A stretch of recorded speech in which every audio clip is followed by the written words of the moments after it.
Hai pemirsa, ayo cari tahu siapa nih yang tak kenal dengan kunyit, lada, kemiri, cengkeh, dan kayu manis? Ya, itu tadi adalah bumbu-bumbu yang sering kita jumpai di dapur. Nah, ayo cari tahu kali ini akan membahas mengenai rempah Nusantara. Masih banyak loh bumbu-bumbu lainnya, apalagi ya? Yuk kita cari tahu karena sebaiknya Anda tahu.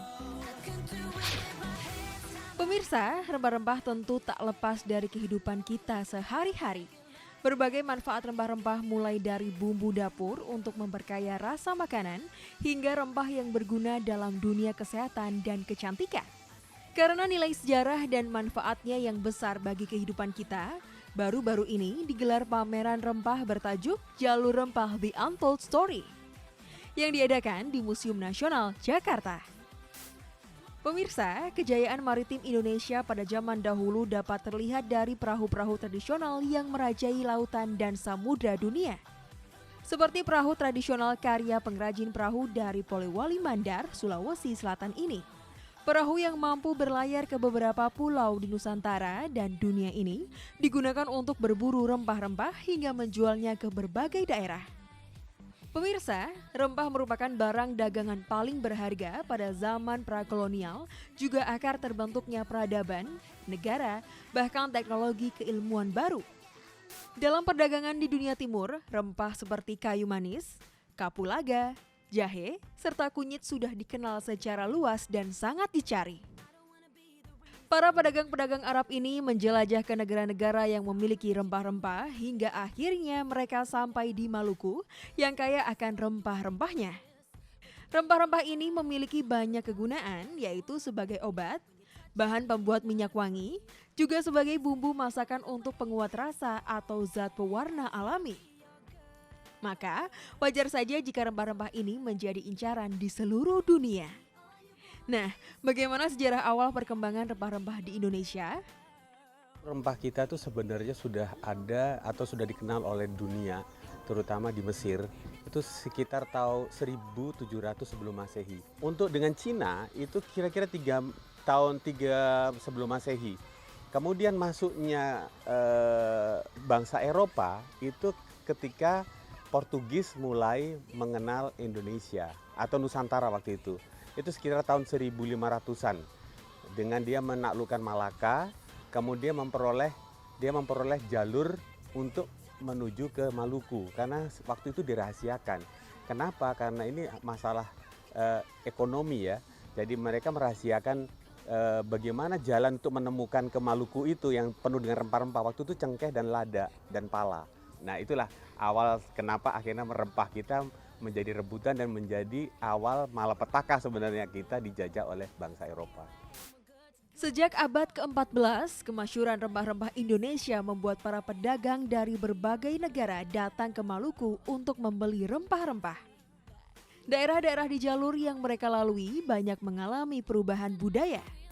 Daerah-daerah itu diantaranya, pertama, Maluku Utara. Maluku yang banyak menghasilkan cengkeh, pala, dan kenari.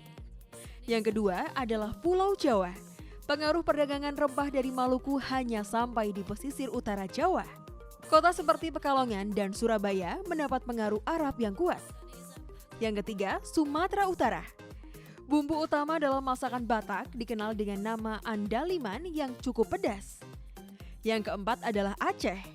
Masakan Aceh yang kaya rempah terjadi karena Aceh merupakan penghubung pelabuhan antara Maluku dan India serta Timur Tengah. Yang kelima, Sumatera Barat. Makanan Minang banyak terpengaruh oleh budaya India. Kelapa adalah salah satu bahan penting dalam masakan Minang. Kemudian rempah juga banyak menyebar di daerah Sulawesi Utara yang banyak menggunakan cabai dan garam dalam bumbu masakannya dan juga daerah Kalimantan. Pada warga Dayak pedalaman, mereka menggunakan bumbu rempah yang sangat berbeda dengan rempah lainnya di dunia. Selain Maluku, pulau lain di Indonesia juga memiliki rempah-rempah. Tapi, apa yang membuat Maluku ini istimewa sehingga disebut sebagai ibu kandung rempah-rempah? Karena kondisi geografis Indonesia yang ada di Katulistiwa dan juga posisinya yang membelah ada satu nama garis namanya garis Walase itu yang membelah antara timur dan barat Indonesia, itu menyebabkan ada beberapa tanaman yang tidak mungkin tumbuh di tempat lain kecuali di Maluku. Pedagang Arab dan Tiongkok merahasiakan Maluku dari Eropa karena rempah-rempah Maluku lah yang telah memberikan kesejahteraan bagi mereka. Apa saja sih rempah-rempah yang dihasilkan di tanah Maluku ini?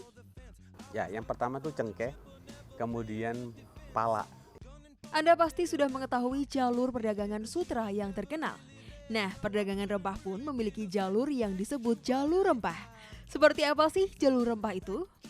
Nah, yang saya tadi bilang bahwa jauh sebelum bangsa Eropa masuk, itu kan Arab dengan Cina itu sudah berdagang dengan kita. Nah, perdagangan itu melalui Malaka. Kenapa? Karena Selat Malaka itu menjadi alur pertemuan antara para pedagang baik dari barat dan timur, dan mereka membawanya adalah rempah-rempah kita gitu. Jadi makanya kenapa kota Barus itu adalah kota pertama itu yang disinggahi oleh para pedagang-pedagang itu. Kemudian dia naik ke Aceh menuju ke Selat Malaka gitu. Nah pemirsa, sekarang Anda tahu kan mengapa bumi Nusantara menjadi incaran para pedagang di dunia? Jangan beranjak dulu ya pemirsa, karena setelah ini kami akan membahas tentang rempah dalam dunia kuliner. Tetap di Ayo Cari Tahu ya, karena sebaiknya Anda tahu.